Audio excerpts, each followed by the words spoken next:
Hello students, welcome to online classes of CAT जी। आज हम लोग कंटिन्यू करेंगे रिएक्शन मैकेनिज्म। लास्ट क्लास में हम लोग पढ़ रहे थे रूल्स फॉर न्यूक्लियोफिलिसिटी, जहां हमने देखा कि conjugate acid conjugate base pair में कॉन्जुगेट बेस हमेशा स्ट्रॉन्गर न्यूक्लियोफाइल होता है। ठीक है, conjugate acid conjugate base pair में हमेशा कॉन्जुगेट बेस स्ट्रॉन्गर न्यूक्लियोफाइल होगा।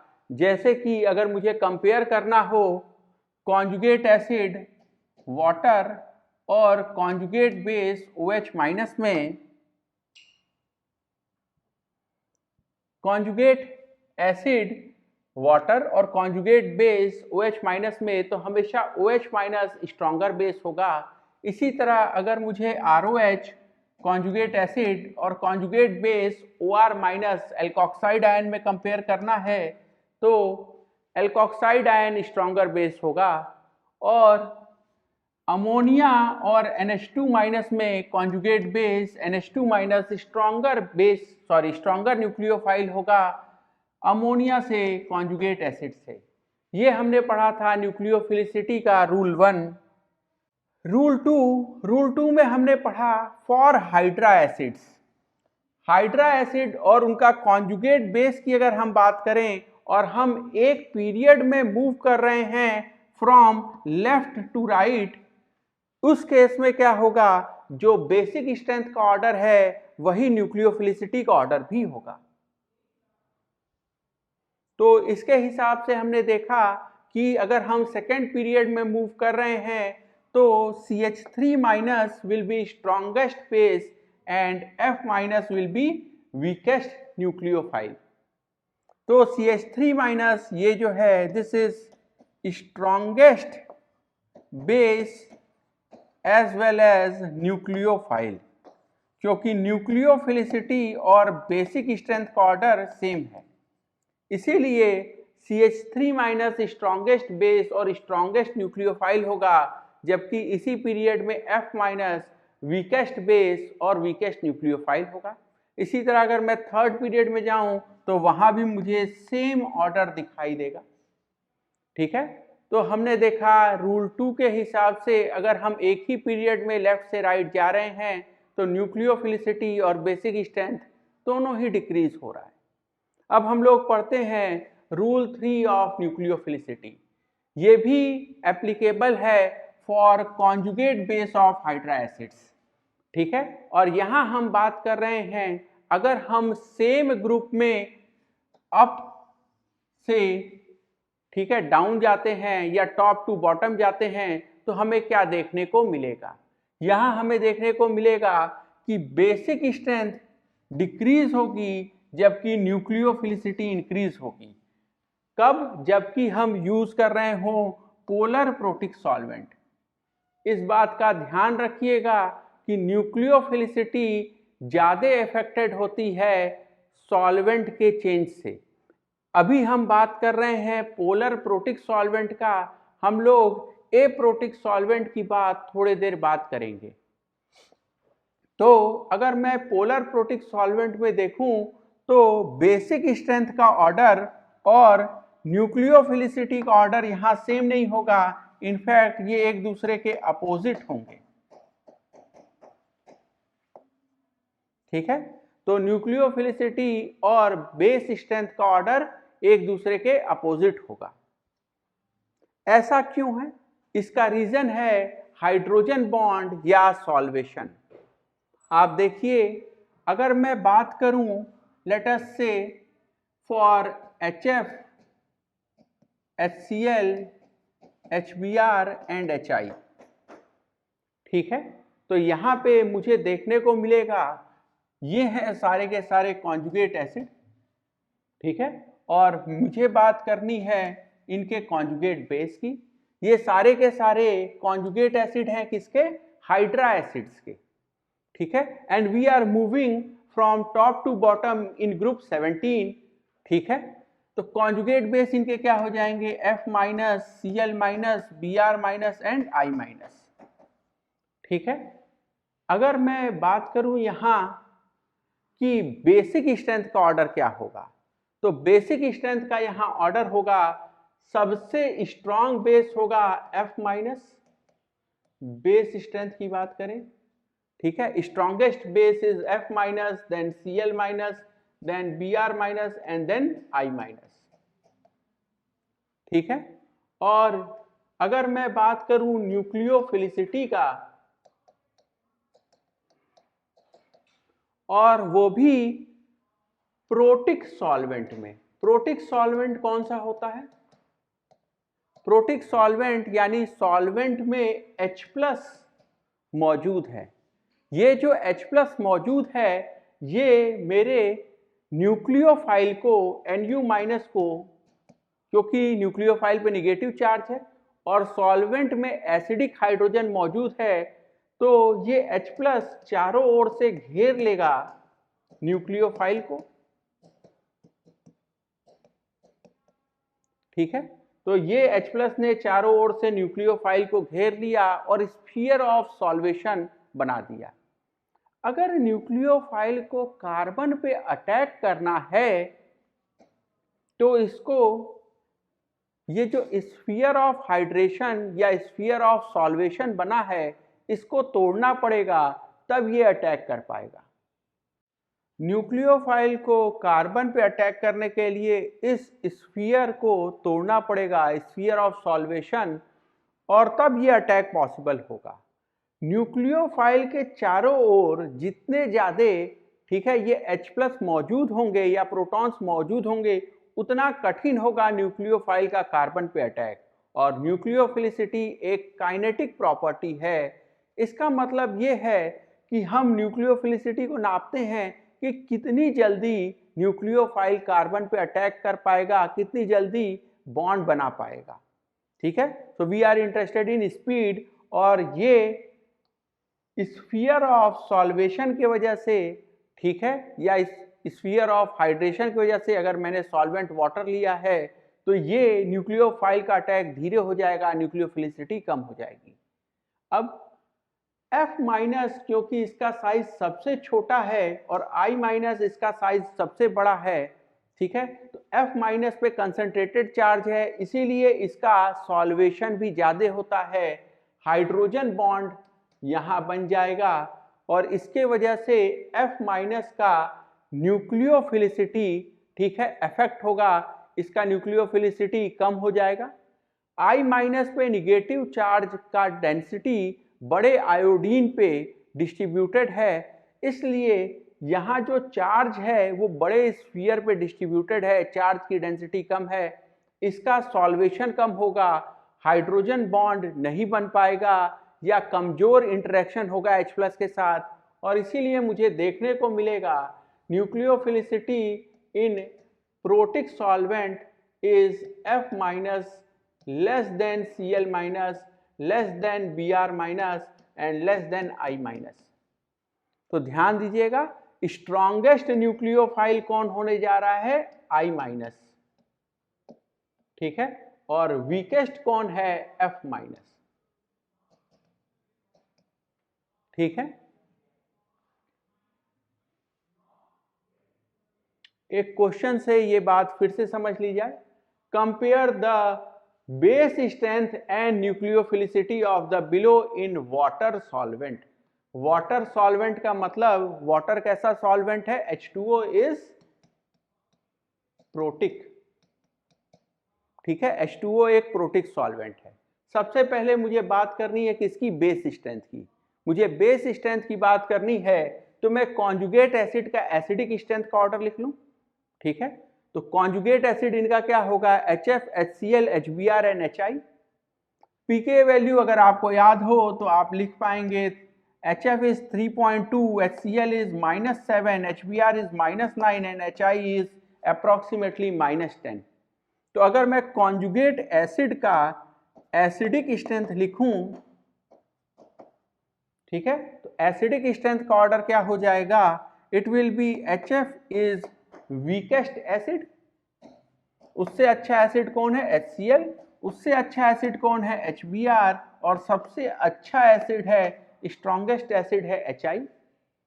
अगर हम कॉन्जुगेट बेस के बेसिक स्ट्रेंथ की बात करें तो कॉन्जुगेट बेस इसका हो जाएगा HF का F minus Cl minus Br minus and I minus.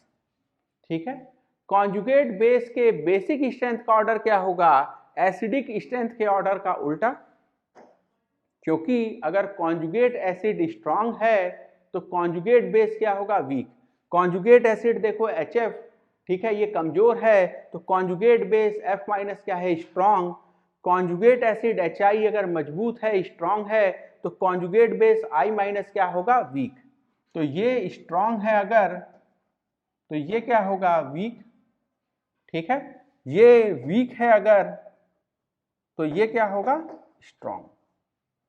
ठीक है, so strongest base is F minus, then Cl minus, then Br minus and then I minus. और अगर हम बात करें न्यूक्लियोफिलिसिटी की, तो F माइनस ये स्ट्रॉन्ग बेस तो है, लेकिन वाटर में ये एक कमजोर न्यूक्लियोफाइल होगा, क्योंकि F माइनस में निगेटिव चार्ज की डेंसिटी बहुत ज्यादा है, इसका सॉल्वेशन बहुत ज्यादा होगा, हाइड्रोजन बॉन्ड बनाने के चलते इसकी न्यूक्लियोफिलिसिटी कम हो जाएगी। And nucleophilicity order in water is I minus is the strongest nucleophile, then Br minus, then Cl minus and then F minus. ठीक है, ये बात समझ में आया? ठीक है, तो एक बार जो हमने पढ़ा है उसको फिर से अगर हम लिख लें न्यूक्लियोफिलिसिटी के बारे में, तो हमने देखा CH3 माइनस इज स्ट्रॉन्गर, ये हम न्यूक्लियोफिलिसिटी के बारे में लिख रहे हैं। CH3 minus is stronger nucleophile than NH2 minus, which is stronger nucleophile than OH minus, which is stronger nucleophile than F minus। ठीक है, और अगर हम डाउन द ग्रुप जाएं तो मुझे देखने को मिला कि F minus is weaker nucleophile than Cl minus, which is weaker nucleophile than Br minus and I minus।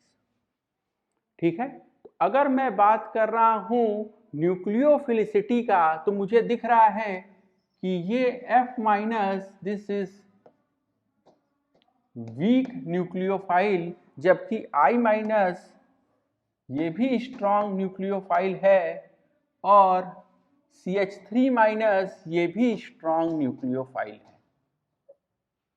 ये ऑर्डर क्लियर हो गया? यही अगर मैं बेस का भी बात कर लूं, बेसिक स्ट्रेंथ का,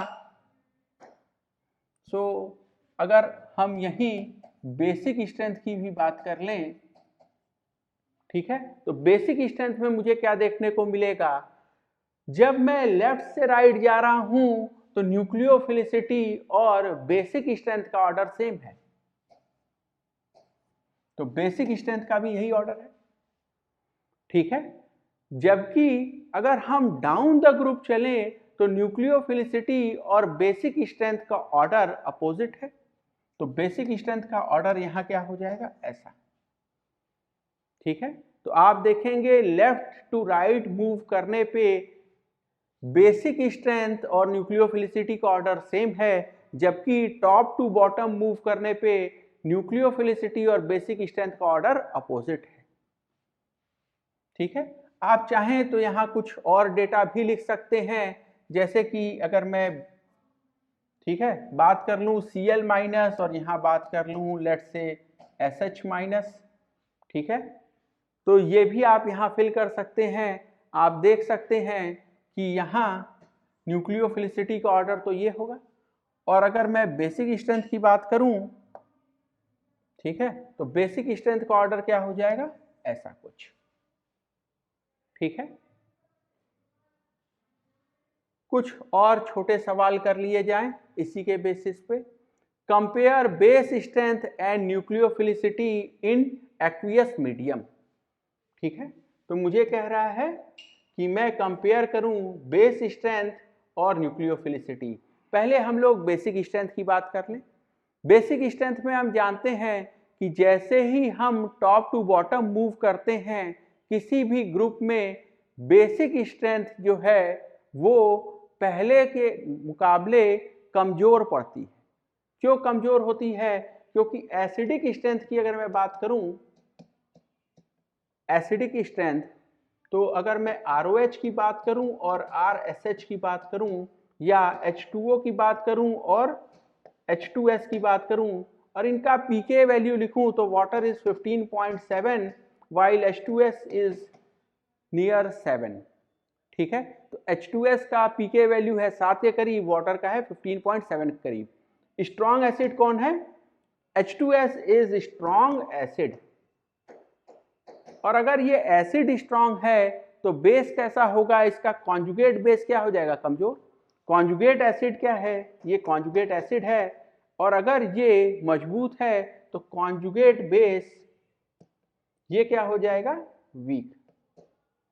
ठीक है, ये पॉइंट क्लियर हुआ। तो बेसिक स्ट्रेंथ का ऑर्डर क्या होगा? Basic strength order will be OH minus is stronger than SH minus, RO minus is stronger than RS minus, and PHO minus phenoxide is stronger than thiophenol का जो मेरा conjugate base है। यहां तक बात क्लियर हो गई आपको।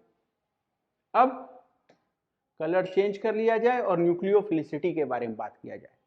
न्यूक्लियोफिलिसिटी को मतलब होता है कि आपका न्यूक्लियोफिलिक सेंटर कितना पोलराइजेबल है, और यहां अगर साइज बढ़ेगा तो न्यूक्लियोफिलिसिटी भी बढ़ेगी, क्योंकि बड़ा एटम जिसका इलेक्ट्रॉन क्लाउड लूजली हेल्ड है और बड़े एरिया में फैला है वो इजिली पोलराइज हो सकता है, और यही पोलराइजेबिलिटी या कोऑर्डिनेट बॉन्ड का फॉर्मेशन यही तो न्यूक्लियोफिलिसिटी है।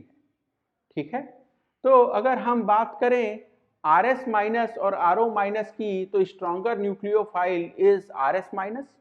Again S minus is stronger nucleophile than O minus, और वही यहां पे भी होगा। ये ट्रेंड बिल्कुल वही है जो आप अभी तक हैलोजेंस में देखते आ रहे थे। ठीक है, फ्लोरीन, क्लोरीन, ब्रोमीन, आयोडीन, यहाँ पे न्यूक्लियोफिलिसिटी का ऑर्डर और बेसिक स्ट्रेंथ का ऑर्डर एक दूसरे के अपोजिट है। OH माइनस और SH माइनस में भी न्यूक्लियोफिलिसिटी और बेसिक स्ट्रेंथ का ऑर्डर अपोजिट है। यही O माइनस और S माइनस हम कंपेयर कर रहे हैं, कभी हाइड्रोजन लगा के, कभी फिनाइल लगा के और कभी एल्किल ग्रुप लगा के। ठीक है, तो ये क्वेश्चन आपको क्लियर हो गया।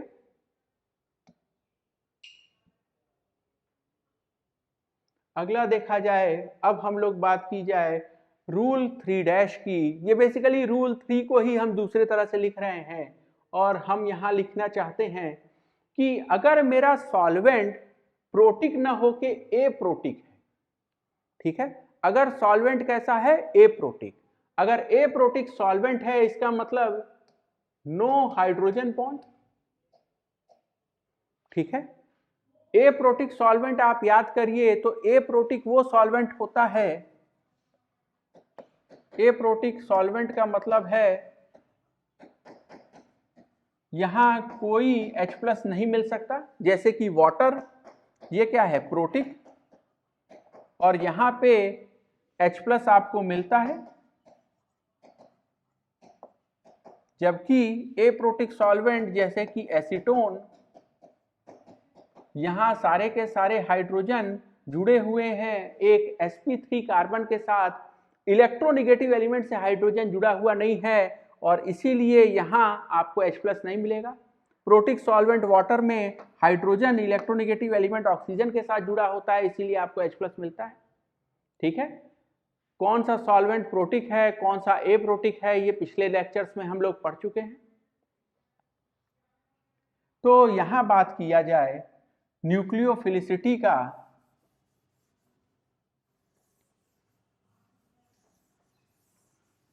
अगर यहां हम न्यूक्लियोफिलिसिटी का बात कर लें, ठीक है, तो यहां कोई हाइड्रोजन बॉन्ड नहीं बनने वाला, यानी आपको किसी भी तरह का सॉल्वेशन का इफेक्ट नहीं दिखाई देगा।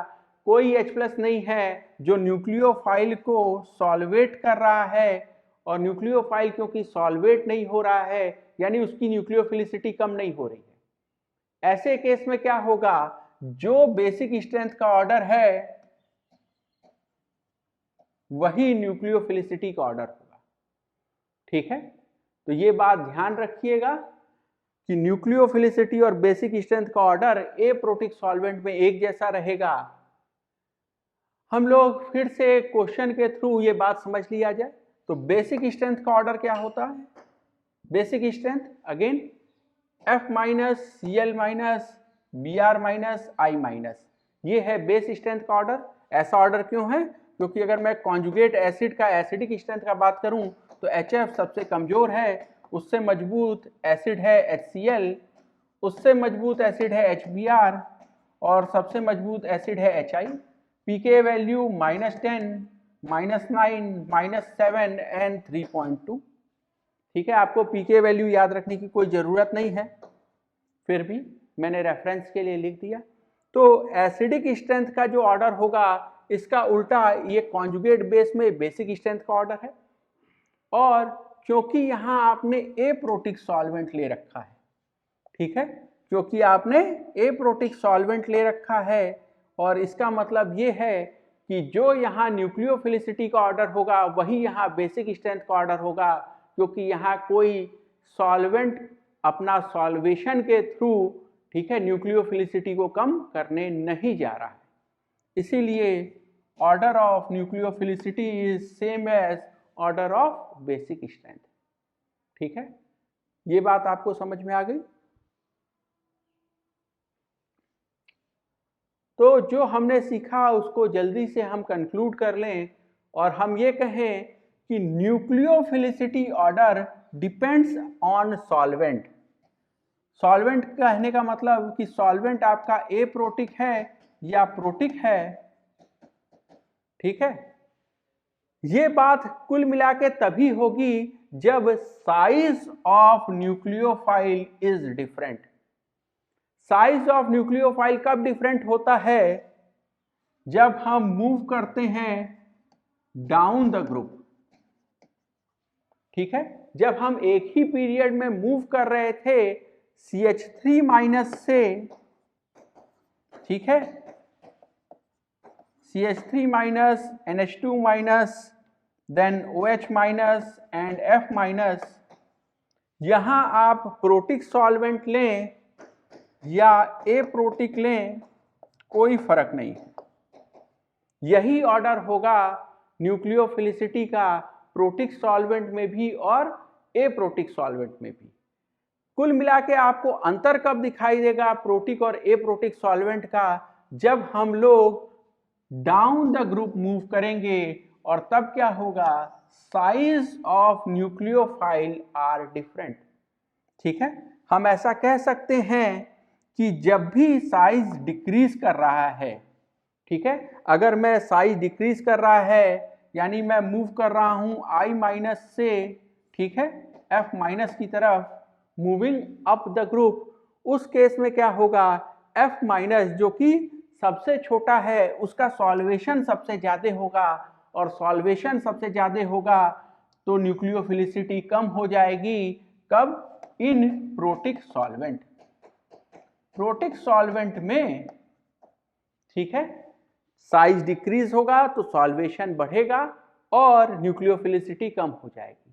ध्यान दीजिए, जब हम लोग प्रोटिक एप्रोटिक सॉल्वेंट पढ़ रहे थे तभी मैंने बताया था कि जो मेरा प्रोटिक सॉल्वेंट होता है वो कैटायनिक एनायनिक दोनों पार्ट को सॉल्वेट करता है, जबकि एप्रोटिक सॉल्वेंट जो है ये सिर्फ और सिर्फ कैटायनिक पार्ट को ही सॉल्वेट करता है। एनायनिक पार्ट जो होगा या Nu माइनस जो होगा इसका सॉल्वेशन नहीं करता है। ठीक है, तो न्यूक्लियोफाइल का सॉल्वेशन नहीं होता है एप्रोटिक सॉल्वेंट में। ठीक है, और इसीलिए आपको बेसिक स्ट्रेंथ और न्यूक्लियोफिलिसिटी का ऑर्डर सेम दिखता है। प्रोटिक सॉल्वेंट में न्यूक्लियोफाइल का सॉल्वेशन होता है और यही वजह है हाइड्रोजन बॉन्ड के चलते न्यूक्लियोफिलिसिटी कम रहती है अगर मेरा न्यूक्लियोफाइल छोटा है तो।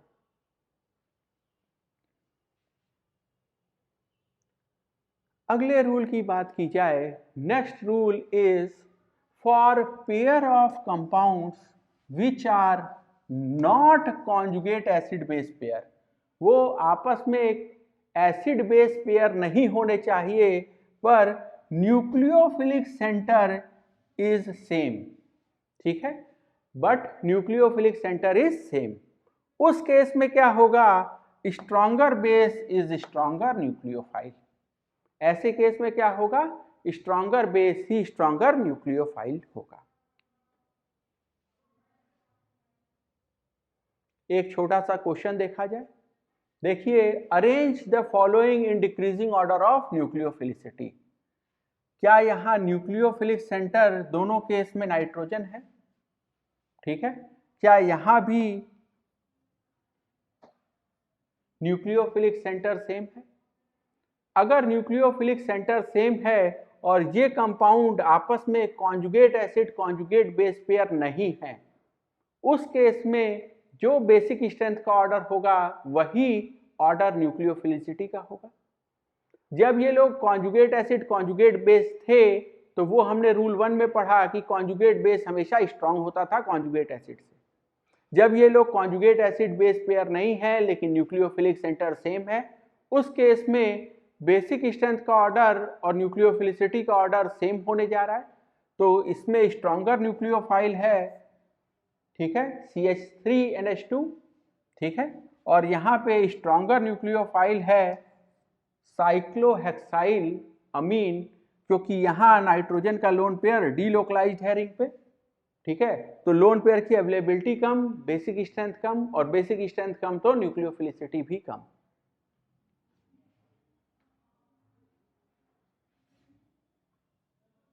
थोड़ा और सवाल देखा जाए, ठीक है।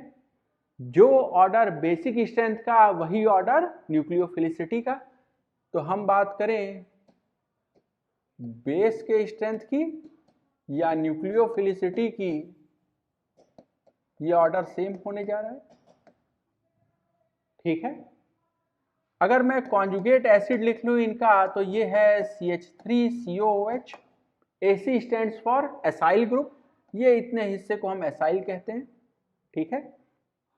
तो कॉन्जुगेट एसिड इसका क्या होगा, जब इसको हम H+ दे दें, so this will become CH3COOH, इसको H+ मिल जाए तो ये क्या हो जाएगा PHOH, this will be H2O and this will be ETOH, ठीक है। ये क्या है, ये है एसिटिक एसिड, ये क्या है फिनॉल, ये क्या है water and this is alcohol. अगर मैं pK वैल्यू लिखूं तो इसका हो जाएगा 4.8, this is 10, this is 15.7 and this is 16, ठीक है। कॉन्जुगेट एसिड का एसिडिक स्ट्रेंथ का ऑर्डर हम लिखने जाएं तो ये होने जा रहा है, और इसीलिए बेसिक स्ट्रेंथ का ऑर्डर क्या हो जाएगा, बेसिक स्ट्रेंथ का ऑर्डर होगा ये, इसका जस्ट अपोजिट, और जो ऑर्डर बेसिक स्ट्रेंथ का है वही ऑर्डर न्यूक्लियोफिलिसिटी का है। यानी ये मेरा आंसर हो गया, बेसिक स्ट्रेंथ और न्यूक्लियोफिलिसिटी दोनों का ऑर्डर यही होगा। ये पॉइंट क्लियर हो गया। अगला देखा जाए, अगले क्वेश्चन में देखिए, अगेन ये आपस में कॉन्जुगेट एसिड कॉन्जुगेट बेस के पेयर नहीं है लेकिन सब में न्यूक्लियोफिलिक सेंटर सेम है। क्या सभी में न्यूक्लियोफिलिक सेंटर सेम है? ठीक है। और अब यहां हमें बात करनी है बेसिक स्ट्रेंथ की और न्यूक्लियोफिलिसिटी की। तो हम ये समझें कि ये सभी के सभी कॉन्जुगेट बेस हैं, निगेटिवली चार्ज स्पीशीज हैं, और एक निगेटिवली चार्ज स्पीशीज के लिए, फॉर निगेटिवली चार्ज स्पीशीज, ठीक है, इनके स्टेबिलिटी का, ठीक है, जितना ये स्टेबल होंगे उतने ही ये कमजोर होंगे। So stability is inversely proportional to base strength, ठीक है। तो जितना ही ये स्टेबल होंगे उतना ही कमजोर बेस होंगे। निगेटिव चार्ज स्टेबल कब होगा, तो यहां मैं चेंज कर लूं और मैं लिखूं यहां अगर स्टेबिलिटी, तो स्टेबिलिटी कब आएगी, जबकि इलेक्ट्रॉन विड्रॉइंग ग्रुप लगा हो जिसका NO2 जिसका स्ट्रॉन्ग -M है, इलेक्ट्रॉन विड्रॉइंग ग्रुप Cl जिसका -I डोमिनेट्स ओवर +M, तो +M इसका कमजोर होगा, वैसे भी Cl प्लस माइनस m दोनों शो कर सकता है, पर हम लोग फैसला करेंगे -I के बेसिस पे। ये तो मेरा रेफरेंस केस है, यहाँ CH3 has plus H and plus I effect, plus H stronger है तो प्लस I को हम लोग नेग्लेक्ट कर दिया जाए, ठीक है। And OCH3 has plus M and minus I effect, minus I कमजोर है, प्लस M डोमिनेट करेगा यहाँ, ठीक है। तो यहाँ इलेक्ट्रॉन विड्रॉइंग ग्रुप लगा है, जबकि यहाँ इलेक्ट्रॉन डोनेटिंग ग्रुप है। तो स्टेबिलिटी का ऑर्डर क्या होगा? स्टेबिलिटी का ऑर्डर होगा ये, ठीक है। और स्टेबिलिटी का ऑर्डर जो होगा उसका अपोजिट होने जा रहा है आपका, ठीक है, उसका अपोजिट होने जा रहा है आपका बेसिक स्ट्रेंथ। तो सबसे स्ट्रांग बेस कौन होने जा रहा है? ये। और जो स्ट्रांग बेस है वही स्ट्रांग न्यूक्लियोफाइल, ठीक है।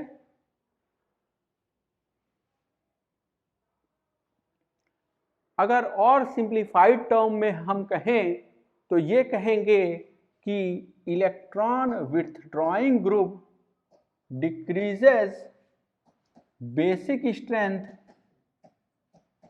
And nucleophilicity,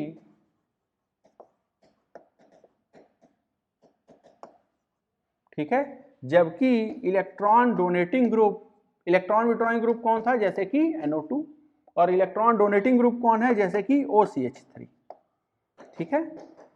so electron donating group increases both basic strength and nucleophilicity.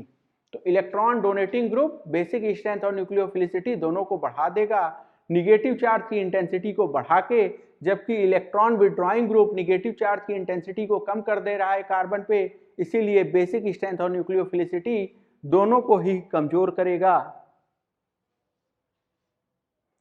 Next we will talk about rule 5, ठीक है। This rule is if nucleophilic center is same and adjacent atom contains lone pair of electrons, ठीक है।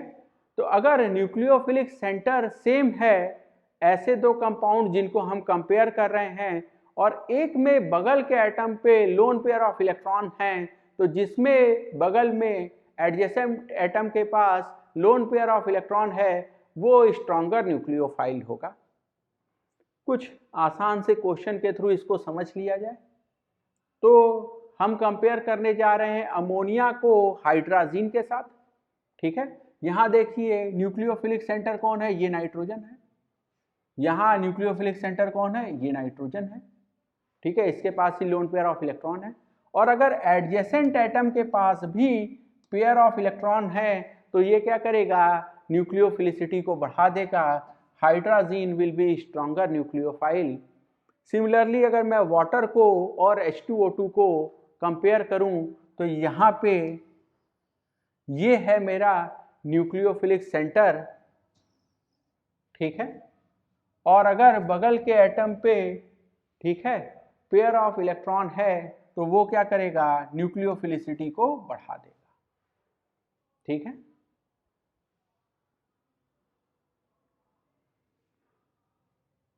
अब अगला बात किया जाए rule 6, and this rule is about steric hindrance, ठीक है।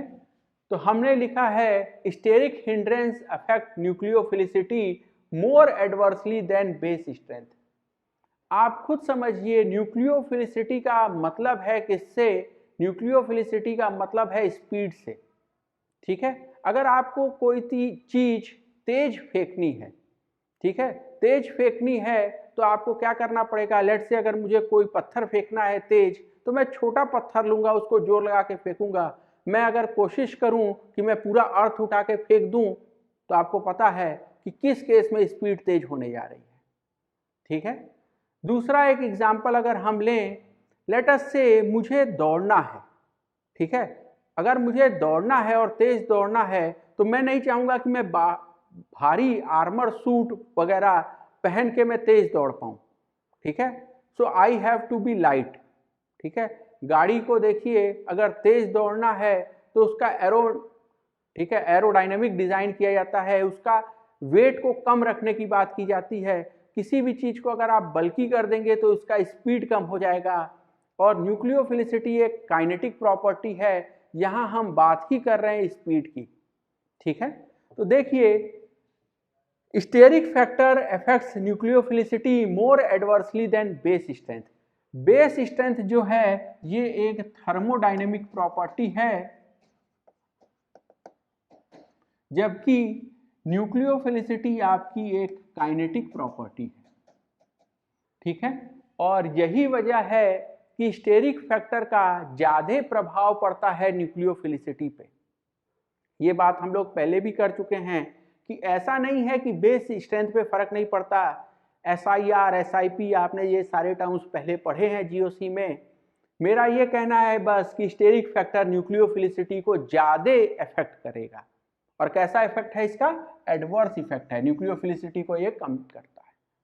फॉर एग्जाम्पल, अगर हम लोग बात किया जाए टर्शरी ब्यूटॉक्साइड का और मिथॉक्साइड का, ठीक है, ये बेसिकली क्या है, टर्शरी ब्यूटाइल अल्कोहल जो है इसका कॉन्जुगेट बेस है, ठीक है। तो इसको हम कहेंगे टर्शरी ब्यूटॉक्साइड, टर्ट ब्यूटॉक्साइड, और ये मिथेनॉल का कॉन्जुगेट बेस है, सो दिस इज मिथॉक्साइड। अगर मैं बात करूं, ठीक है, कॉन्जुगेट एसिड के पीके की, ठीक है, तो टर्शरी ब्यूटाइल अल्कोहल का पीके होता है 18, जबकि मिथेनॉल का पीके है 15.5। अगर हम यहाँ बात कर लें पहले बेसिक स्ट्रेंथ की, तो बेसिक स्ट्रेंथ का ऑर्डर क्या होगा? देखिए, एसिडिक स्ट्रेंथ क्या है, ये स्ट्रॉन्गर एसिड है, कौन सा? CH3OH, ये स्ट्रॉन्ग एसिड है, और ये टर्शरी ब्यूटाइल अल्कोहल ये क्या है? वीक एसिड है।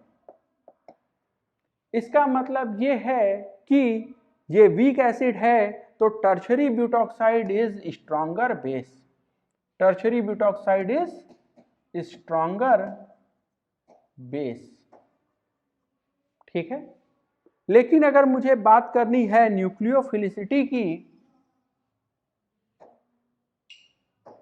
अगर मुझे बात करनी है न्यूक्लियोफिलिसिटी की, तो न्यूक्लियोफिलिसिटी स्टेरिकली हिंडर्ड बल्कि बेस का कम होगा, ठीक है। और स्टेरिक फैक्टर्स के चलते जो टर्शरी ब्यूटॉक्साइड है वो कमजोर न्यूक्लियोफाइल होता है, जबकि मिथॉक्साइड एक स्ट्रॉन्गर न्यूक्लियोफाइल है।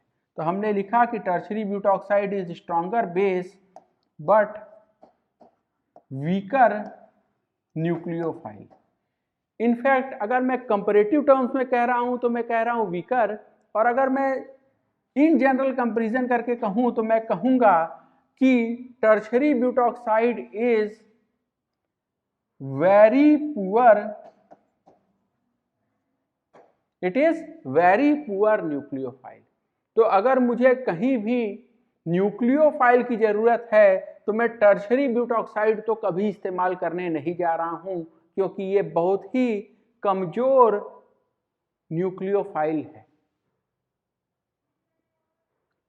इसी कॉन्सेप्ट का हम लोग इस्तेमाल करके देखा जाए और स्टेरिक फैक्टर का, और हम लोग न्यूक्लियोफिलिसिटी को कंपेयर किया जाए, तो आपको पता है कि ये स्ट्रॉन्ग न्यूक्लियोफाइल है, जबकि स्टेरिकली हिंडर्ड टर्शरी ब्यूटॉक्साइड एक बहुत ही खराब न्यूक्लियोफाइल है, ठीक है।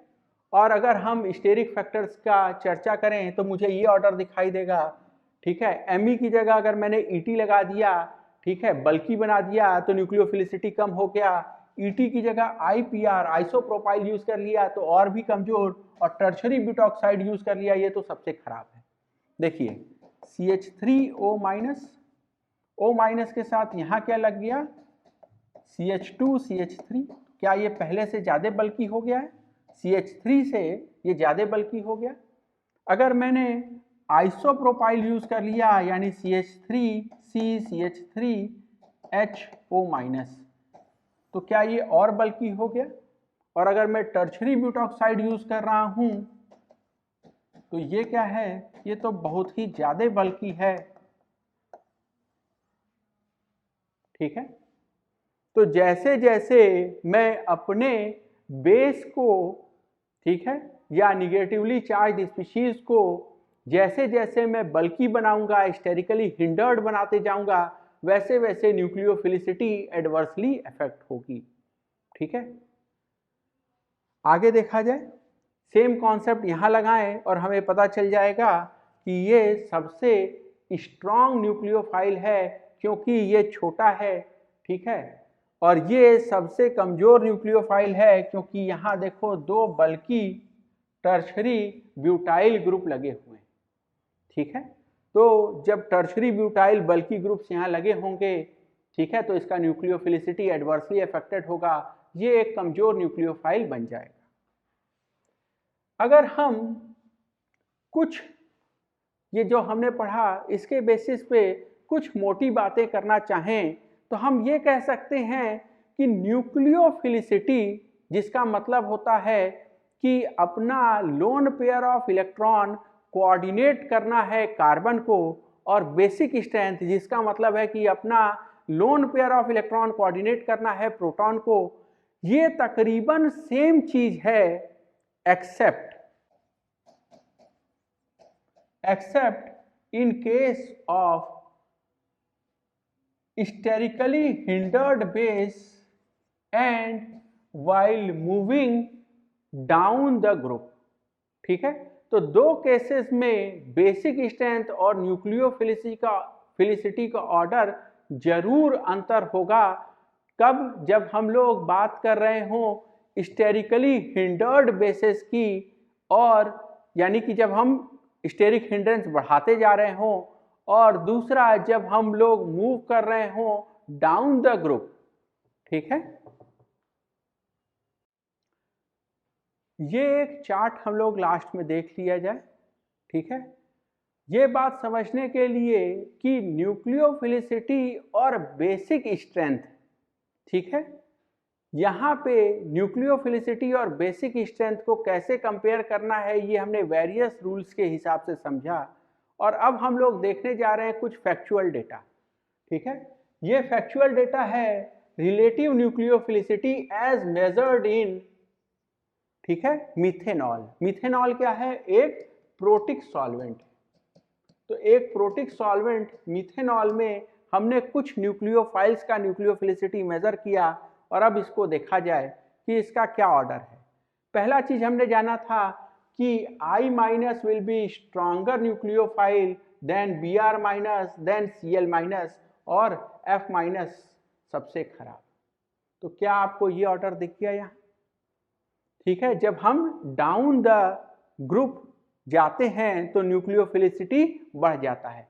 F माइनस से Cl माइनस, Br माइनस और I माइनस, न्यूक्लियोफिलिसिटी बढ़ गया। ठीक है, दूसरा चीज हमें देखना है कि हम O माइनस और S माइनस में अगर देखें तो यही ऑर्डर मुझे O माइनस और S माइनस में भी दिखता है। लेकिन आपको दिखाई देगा कि कुछ न्यूट्रल बेसेस, ठीक है, जैसे कि अमोनिया, ये भी एक अच्छा न्यूक्लियोफाइल है, इट इज फेयर न्यूक्लियोफाइल, जबकि आपका एसिड RCOOH ये खराब न्यूक्लियोफाइल है। ठीक है, तो न्यूक्लियोफिलिसिटी हम डायरेक्टली एसिडिक स्ट्रेंथ का उल्टा नहीं कर सकते जैसा हम बेसेस में कंपेयर करते थे। न्यूक्लियोफिलिसिटी हमें, ठीक है, और ये क्योंकि बहुत ज़्यादा सॉल्वेंट पे डिपेंड करती है। अगर आपने यही चीज एप्रोटिक सॉल्वेंट में लिया होता तो आपको न्यूक्लियोफिलिसिटी का ऑर्डर कुछ और दिखाई देता। ठीक है, तो कुछ केसेस जो आपको जरूर से याद रखने हैं वो है Cn माइनस का। ठीक है, यहाँ एसिडिक स्ट्रेंथ से आप डायरेक्टली नहीं रिलेट कर पाएंगे। फॉर एग्जांपल अगर मैं एसिडिक स्ट्रेंथ का ऑर्डर लिखने लगूं तो HI का pK वैल्यू होता है -10, H2S इज 7, ठीक है, RSH ये भी इतने के करीब ही होता है, तकरीबन 10, HBr you will find it at -9। तो आप देखिए ये -9 और ये कॉन्जुगेट एसिड H2S होता है 7। तो आप डायरेक्टली नहीं रिलेट कर सकते बेसिक स्ट्रेंथ को न्यूक्लियोफिलिसिटी से। ठीक है, क्योंकि आपको पता है कि दो मेजर एक्सेप्शन है आपके पास, moving down the group and for sterically hindered bases. तो ये बात ध्यान रखिएगा। We will continue with reaction mechanism in the next class. Thank you.